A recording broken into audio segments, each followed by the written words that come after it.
जनकपुर नगर में अनिल और उसकी फैमिली साथ में रहते थे। सोनू घर के बाहर अपने दोस्तों के साथ खेल रहा था। लकी, तुझे पता है मैं अपने दादी और दादा के घर गया था। छुट्टियों में बहुत मजे किए। मेरी नानी ने मुझे आइसक्रीम खिलाई और एक कलर बुक भी दी मुझे सुंदर सी। सोनू, तुम गांव घूमने गए थे? मैं तो अपने मम्मी पापा के साथ गया था। उन्होंने मुझे बहुत सारी चीजें दिलाई। छुट्टियों में मम्मी पापा के साथ कौन जाता है? मम्मी पापा से ज्यादा तो दादी दादा प्यार करते हैं। मुझे तो लगता है इसके दादा दादी है ही नहीं। मेरे दादा दादी हैं। मैं तुम लोगों से उनको मिलवाऊंगा और मेरे दादा दादी मुझसे बहुत प्यार करते हैं। ओह, तो लेकर आ, फिर हम देखते हैं तेरे दादा दादी को। लेकर कैसे आएगा? इसके दादा दादी होंगे तब ना। सोनू को उनके बात का बुरा लगता है। घर आकर सोनू अपनी माँ से कहता है, मम्मी, मेरे दादा दादी कहाँ हैं? हम लोग उनके पास क्यों नहीं जाते? आपके दादा दादी हैं, वह तो घूमने गए हैं। जब वो वापस आ जाएंगे तो हम सब उनसे मिलने जाएंगे। तो उनको वापस बुलाओ ना। मेरे दोस्त मेरा मजाक उड़ाते हैं कि मेरे दादा दादी है ही नहीं। मुझे मेरे दादा दादी चाहिए बस। मैं आपके पापा से बोल दूंगी, वो उनको लेकर आ जाएं। अब खुश? मम्मी, आप प्रॉमिस करो कि पापा उनको लेकर आएंगे। हाँ बेटा, प्रॉमिस। पूजा प्रॉमिस तो कर देती है पर समझ नहीं पाती कि वह दादा दादी लाए कहाँ से।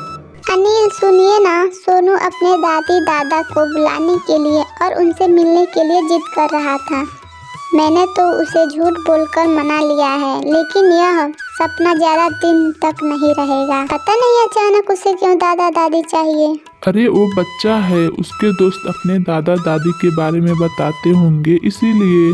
पर अनिल, मैंने उसे प्रॉमिस कर दिया है कि आप उसके दादा दादी को लेकर आओगे। अब कहाँ से लेकर आऊँ उसके दादा दादी? मासूम बच्चे को कैसे समझाऊं कि उसके दादा दादी वापस नहीं आ सकते? परेशान मत हो पूजा, हम वृद्धा आश्रम चलेंगे। कोई बूढ़े माँ और पिता को ले आएंगे। ऐसे उन लोगों को भी परिवार मिल जाएगा। हमें और हमारे बच्चे को अपने बड़े मिल जाएंगे। तुम्हारी क्या राय है इस बारे में? यह तो बहुत अच्छा आइडिया है। क्यों ना हम आज ही वहाँ चलें? हाँ, अभी सोनू भी स्कूल गया है और आएगा तो उसे सरप्राइज देंगे। अनिल और पूजा वृद्धा आश्रम जाके गायत्री और यशपाल से वहाँ मिलते हैं, जिसके अपने सगे बेटे ने उनको वहाँ भटकने के लिए छोड़ दिया था। देखो बेटा, हम लोग तुम्हारे साथ घर चल सकते हैं, पर एक शर्त है। कैसे शर्त बाबा? आपकी हर शर्त हमें मंजूर है। अगर तुम हमें अपने साथ लेकर गए तो हमेशा अपने साथ रखना होगा। यह नहीं कि कुछ दिन में मन भर गया तो वापस हमें यहीं छोड़ दो। अरे आप बिल्कुल फिक्र मत करिए, हम हमेशा अपने साथ रखेंगे। आज से आप भी हमारा परिवार हो। पूजा, मैं हमेशा उस घर में तुम्हारी सास बनकर रहूंगी। तुम मेरी बहू बन पाओगी? जी माँ जी, आप जैसा कहोगी वैसा ही होगा। आप लोग परेशान मत हो, हमारे माँ पापा नहीं हैं और हम हमेशा से चाहते थे कि कोई बड़ा इस घर में हमारे साथ रहे। हम आपको कोई दिक्कत नहीं होने देंगे। अब आप दोनों हमारे घर चलिए, आपका पोता आपका इंतजार कर रहा होगा। यशपाल और गायत्री दोनों खुशी खुशी अनिल के घर आते हैं और उनको देखते ही सोनू कहता है, दादा दादी, आप दोनों मुझे छोड़कर कहाँ चले गए थे? आपको पता है मेरे दोस्त मेरा कितना मजाक उड़ाते थे कि मेरे दादा दादी है ही नहीं। आपको मेरी याद नहीं आती थी?